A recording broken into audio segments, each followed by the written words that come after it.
اعوذ باللہ من الشیطان الرجیم بسم اللہ الرحمن الرحیم وَلَكُمْ فِي الْقِصَاصِ حَيَاةٌ يَا أُولِي الْأَلْبَابِ لَعَلَّكُمْ تَتَّقُونَ كُتِبَ عَلَيْكُمْ إِذَا حَضَرَ أَحَدَكُمُ الْمَوْتُ إِن تَرَكَ خَيْرًا الْوَصِيَّةُ لِلْوَالِدَيْنِ وَالْأَقْرَبِينَ بِالْمَعْرُوفِ حَقًّا عَلَى الْمُتَّقِينَ۔ اور واسطے تمہارے قصاص یعنی کہ بدلے میں زندگی ہے اے ہوش مندوں، شاید کہ تم متقی بنو یا خوف کھاؤ۔ فرض کر دیا گیا تم پر جب کوئی موت کے قریب ہو تم میں سے ایک کہ چھوڑے خیر اور وصیت ہے والدین کے لیے اور قرابت کے رشتہ داروں کے لیے، اور وہ کام کرے معروف طریقوں کے ساتھ۔ ابھی ہم نے سورہ بقرہ کی آیت نمبر 180 اور 179 کی تلاوت۔ پس منظر ہے وہ یہ ہے 22 رکوع سے اللہ تعالیٰ نے ہم لوگوں کو یہ بات بتائی ہے کہ اللہ تعالیٰ کی توحید میں کسی قسم کی ملاوٹ نہیں ہو سکتی، کہ صرف توحید صرف اللہ تعالیٰ ہی کے لیے ہے، اللہ تعالیٰ ہی خالق اور مالک ہیں۔ ہم کسی بھی قسم کی ملاوٹ نہیں کر سکتے۔ ہمارا یہ یقین کامل ہونا چاہیے کہ اگر میں بھوکا ہوں تو کھانا میری بھوک نہیں ختم کر سکتا جب تک اللہ تعالیٰ کی مرضی نہ ہو۔ اگر میں پیاسا ہوں تو میری پیاس نہیں بجھ سکتی پانی سے جب تک اللہ تعالیٰ کی مرضی نہ ہو۔ اگر کوئی آگ ہے تو وہ کسی کو جلا نہیں سکتی جب تک کہ اللہ تعالیٰ اس آگ میں تاثیر نہ ڈال دیں۔ اگر اتنا یقین اللہ تعالیٰ کی توحید پہ آ گیا، اس کے بعد اللہ تعالیٰ یہ فرما رہے ہیں کہ ایک انسان کا دوسرے انسان پہ کیا حقوق ہے۔ یہ نہ ہو کہ ایک انسان دوسرے انسان کو دھوکہ دے رہا ہو، یا اس سے جھوٹ بول رہا ہو، یا اس کے ساتھ کوئی بدمعاشی کر رہا ہو۔ ایک انسان کا دوسرے انسان کے ساتھ تعلق یہ ہے کہ ایک دوسرے کے ساتھ لوگ سچ بول رہے ہوں، ایک دوسرے کی لوگ مدد کر رہے ہوں، اپنا مال دوسروں کے مالوں پہ خرچ کر رہے ہوں۔ اور جو ترتیب اللہ تعالیٰ نے بتائی ہے وہ یہ ہے کہ سب سے پہلے آپ کا جو تعلق ہے اپنے والدین کے ساتھ اور گھر والوں کے ساتھ ہے۔ آپ کے والد، آپ کی والدہ، آپ کے بچے، آپ کی بیوی، آپ کے بھائی اور آپ کے بہن۔ اگر اس ترتیب کو توڑ کے آپ کسی اور کی مدد کرتے ہیں تو اللہ تعالیٰ کے نزدیک وہ مدد شمار نہیں ہوگی۔ آپ نے شروع کرنا ہے اپنے گھر سے اور اپنے قریب ترین رشتہ داروں کے ساتھ۔ اس کے بعد آپ نے جانا ہے محلے داروں کے پاس جو آپ سے سوال کرتے ہیں ان کے پاس، اور جو یتیم ہیں ان کے پاس، اور جو مسافر ہیں رستہ جو بھٹک جاتے ہیں۔ ایک سیکوینس کو فالو کرنا ہے۔ تو یہ ہے کہ دو حقوق اللہ تعالیٰ بتا رہے ہیں کہ ایک انسان کا اللہ پہ کیا حق ہے اور ایک انسان کا دوسرے انسان پہ کیا حق ہے۔ ایک انسان کا دوسرے انسان پہ یہ حق ہے کہ وہ اخلاق کے اعلیٰ ترین مرتبت پہ فائدہ دوسرے انسان کے ساتھ، اس طرح سے ایک اچھا معاشرہ بنتا ہے۔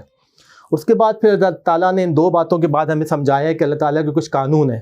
سب سے بڑا گناہ اللہ تعالیٰ کے نزدیک شرک کا گناہ ہے جس کی کوئی معافی نہیں ہے۔ اس کے بعد جو گناہ اللہ تعالیٰ کے نزدیک ہے وہ یہ ہے کہ حرمت انسانی پہ کسی نے انسان کو قتل کر دیا۔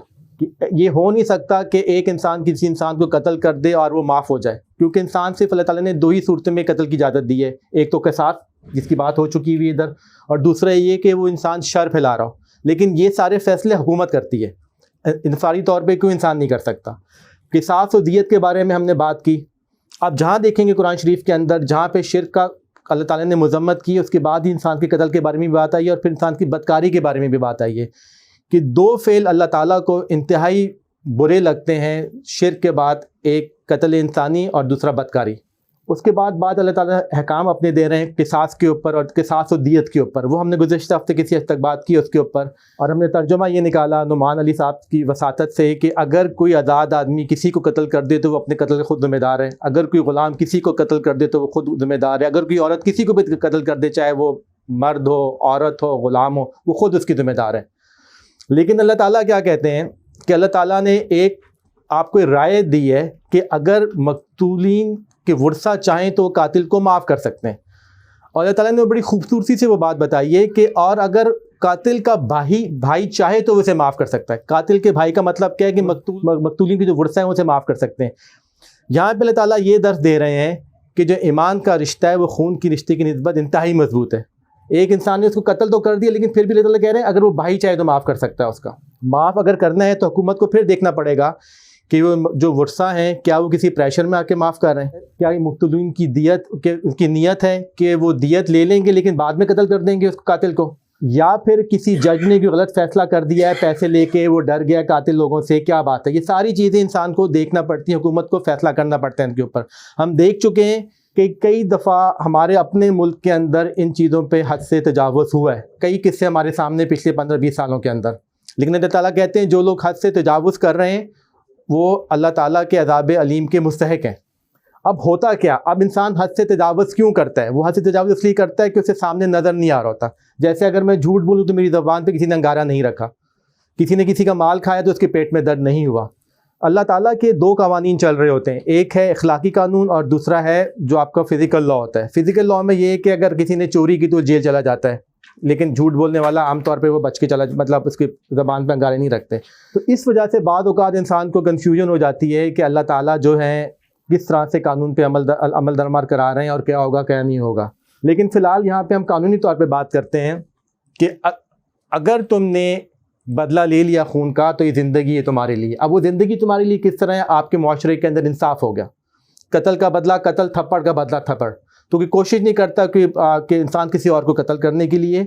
اس کے بارے میں حضرت امین احسن اصلاحی صاحب کہتے ہیں کہ اگر انسان کے ہاتھ میں گینگرین ہو جائے اور اگر انسان کا وہ ہاتھ آپ نہ کاٹیں تو وہ پورے جسم کے اندر پھیل جاتی ہے اور انسان مر جاتا ہے، تو اس کو مجبوری میں اپنا ہاتھ کاٹنا پڑتا ہے.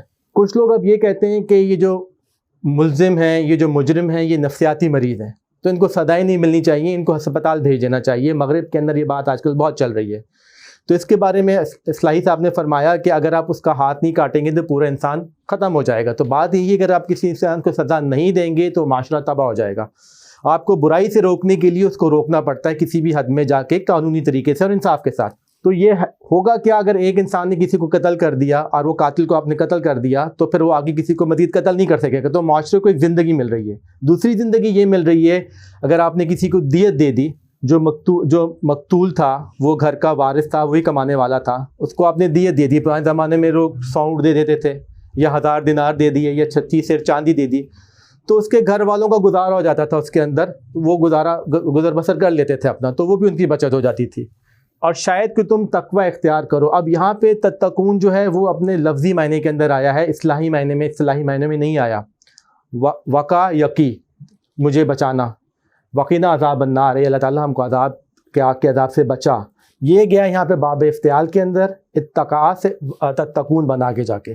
اس کا مطلب ہوتا ہے کہ بچنا، کہ اللہ تعالیٰ بچا لیں ہم لوگوں کو. اب اس بچانے کا پس منظر کیا چل رہا ہے؟ یہود اور نصارہ چل رہے ہیں. یہود اور نصارہ کے اندر افراط اور تفریق تھی. وہ لوگ کیا کرتے تھے؟ جیسے ہم نے پڑھا سورہ مائدہ کے اندر، یہودیوں نے جو دیت والا سلسلہ تھا وہ ختم کر دیا تھا. حالانکہ اللہ تعالیٰ نے ان کو کہا ہوا تھا. یہی قانون جو یہودیوں کا قصاص و دیت کا تھا یہ سورہ مائدہ کے اندر بھی آیا ہوا ہے، جس طرح 10 کمانڈمنٹس یہودیوں کی سورہ بقرہ کے اندر آئی ہوئی ہے.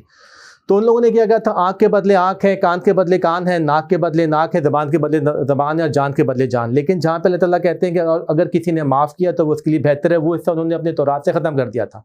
تو وہ ایک ایکسٹریم پہ چلے گئے تھے.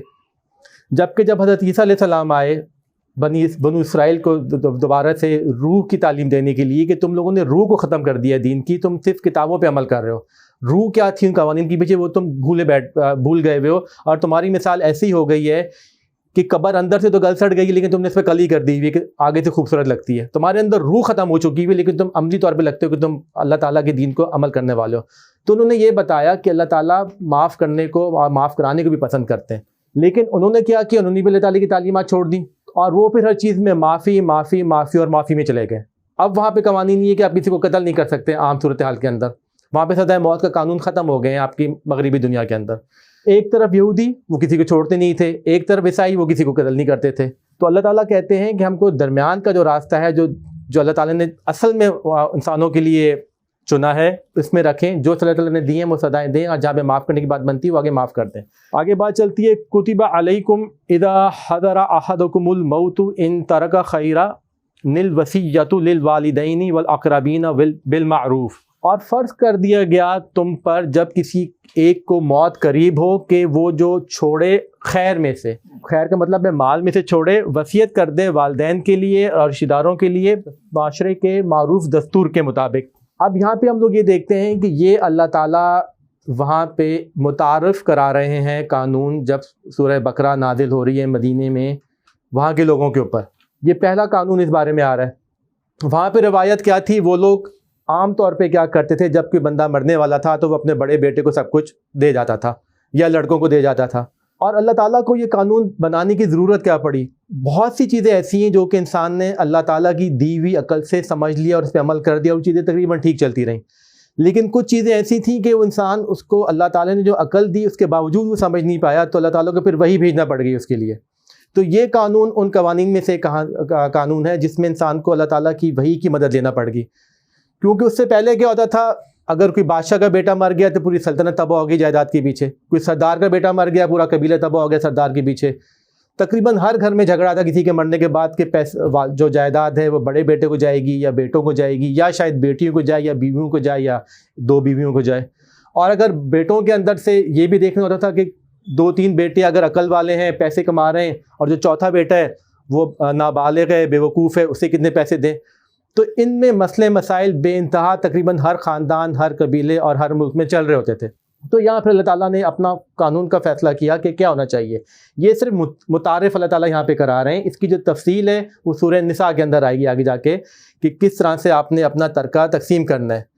کچھ علماء کا کہنا ہے کہ یہ آیت جو ہے یہ ناسخ اور منسوخ کے اندر آتی ہے، کچھ علماء یہ کہتے ہیں کہ یہ اللہ تعالیٰ بھی متعارف کرا رہے ہیں چیزوں کو کہ ان کے ذہن بنا دے، کیونکہ جب تک معاشرتی قوانین میں آپ کا ذہن نہ بنے وہ چیزیں آگے امپلیمنٹ نہیں ہوتی۔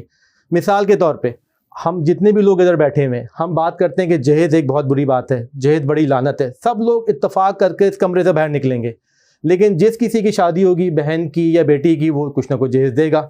معاشرے کے اندر ذہن نہیں بن پا رہا کہ جہیز کو ہم لوگ کیسے ختم کریں، زبانی کلامی سب اس میں متفق ہیں۔ اسی طرح سے اللہ تعالیٰ وہاں پہ لوگوں کا ذہن بنا رہے ہیں کہ کس طرح سے لوگوں کے ذہن میں یہ بات ڈالی جائے کہ جو تم چھوڑ کے جاتے ہو اس میں حصہ صرف تمہارے بیٹوں کا نہیں ہے بلکہ سب لوگوں کا ہے جو تمہارے قریب کے لوگ ہیں۔ والدین نے تو آپ کو پرورش کی ہے، اب وہ بیچارے بوڑھے ہو گئے، اگر آپ چھوڑ کے جا رہے ہیں انہیں کو نہیں ملے گا تو بیٹوں کو دینے کا کیا فائدہ؟ تو وہاں پہ ذہن بنایا جا رہا ہے۔ دوسری بات جو غور طلب ہے، اللہ تعالیٰ نے اس کو خیر کہا ہے مال کو۔ ایک اور چیز کی تفریق ہو رہی ہے، عام طور پہ ہمارے دین کے اندر بالخصوص بر صغیر پاک و ہند کے اندر یہ ہے کہ جی جو بزرگ جتنا غریب ہے وہ اللہ کے اتنا ہی قریب ہے، جو بندہ جتنے پھٹے پرانے کپڑے پہن رہا ہے وہ اتنا ہی پاک و صاف ہے اور اتنا ہی اچھا ہے، جو روزے رکھ رہا ہے اور جو 40 چلے لگا رہا ہے وہ بہت اچھا ہے۔ تو اللہ تعالیٰ یہ کہہ رہے ہیں کہ مال جو ہے وہ خیر ہے۔ مال خیر کیوں ہے؟ اگر تم مال چھوڑ کے جاؤ گے تو تمہارے جو آنے والی نسلیں ان کو فائدہ ہوگا۔ مال خیر ہے، علم خیر ہے، اولاد خیر ہے، جب تک کہ آپ وہ چیز کا آپ کو کسی فتنے میں نہ ڈال دے۔ اگر آپ نے کوئی علم حاصل کیا اور اس سے آپ دنیا کی تباہی کا ذریعہ بن رہے ہیں، یا قرآن کا کسی کو غلط علم دے رہے ہیں تو وہ شر ہے۔ اسی طرح سے اگر آپ کی اولاد کی وجہ سے آپ چوری کرنا شروع ہو گئے تو اولاد شر ہے آپ کی۔ اسی طرح سے مال اپنی ذات کے اندر کوئی شر نہیں ہے، وہ خیر ہے۔ اللہ تعالیٰ کی لوگوں کا سب سے زیادہ حق ہے کہ اللہ تعالیٰ کی دنیا کی نعمتوں کا فائدہ اٹھائیں۔ وہ یہ اللہ تعالیٰ نے چیزیں کافروں کے اور نافرمان لوگوں کے لیے تو نہیں بنائی ہوئی ہیں۔ تو اگر آپ محنت سے کما رہے ہیں، زکوٰۃ دے رہے ہیں، لوگوں پہ خرچ کر رہے ہیں تو یہ خیر ہے آپ کے لیے، اور کیا پتہ یہ آپ کا بخشش کا ذریعہ بن جائے بعد میں۔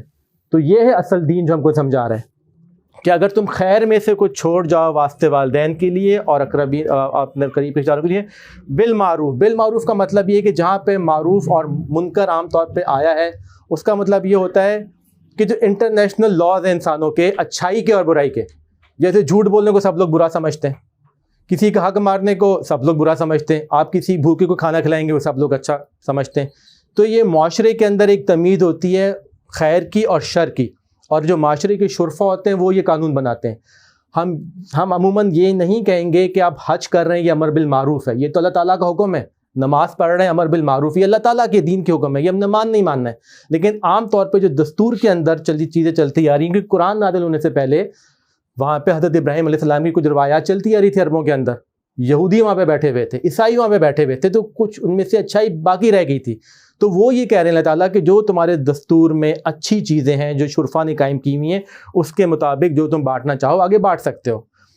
جی، حقاً علی المتقین، اور یہ حق ہے متقیوں پہ اللہ تعالیٰ کے لیے، مفعولی حالت میں آئے ہوئے، اور یہ متقین پر حق ہے کہ جو ڈرتے ہیں اللہ تعالیٰ سے، جو اللہ تعالیٰ کا ان کو اس بات کی یقین ہے کہ جزا و سزا ہوگی، ان پہ حق ہے کہ وہ وہی متقین ہے کہ وہ اس طرح سے جس طرح اللہ تعالیٰ کہہ رہے ہیں اپنی جو جائیداد ہے ترکہ ہے اپنے والدین میں بھی تقسیم کریں اور اقربین میں بھی تقسیم کریں، کیونکہ ہوتا یہ ہے کہ کچھ باتیں ایسی ہیں جو کہ ہم کو سمجھ نہیں آتی۔ اگر ایک انسان اپنی کچھ جائیداد مرنے کے ٹائم پہ دینا چاہتا ہے کسی دین کے کام کے لیے یا کسی رفاعی ادارے کو، تو وہاں پہ علماء نے اب ان آیات کے ذریعے سورہ نساء کے ذریعے یہ بات کی ہوئی، آگے جا کے ہم انشاءاللہ اس پہ بات کریں گے کہ آپ 1/3 تک بانٹ سکتے ہیں آگے۔ تو اللہ تعالیٰ توفیق دیں کہ ہم لوگ بھی اپنے خاندانوں کے اندر اس چیز کو سیدھا سے سمجھ سکیں اور اس پہ عمل پیرا ہو سکیں، کیونکہ ایک انتہائی اہم حصہ ہے دین کا ہوتا کہ مال اور جان، مال اور جان، مال اور جان انسان میں ساری زندگی گوا دیتا ہے۔ پہلے ہم نے مال کی بات کی کہ ساس و دیت سے، پہلے ہم نے جان کی بات کی، اب ہم بات کر رہے ہیں مال کی۔ تو یہی بنیادی چیزیں ہیں جس کے پیچھے انسان ساری زندگی لگاتا ہے۔ اللہ تعالیٰ توفیق دے ہم لوگوں کو کہ ہم ان چیزوں کو سمجھیں، آیات کو اللہ تعالیٰ کی، اور اس پہ عمل کریں اور آگے لوگوں کو سمجھائیں۔ صدق اللہ العظیم، جزاک اللہ۔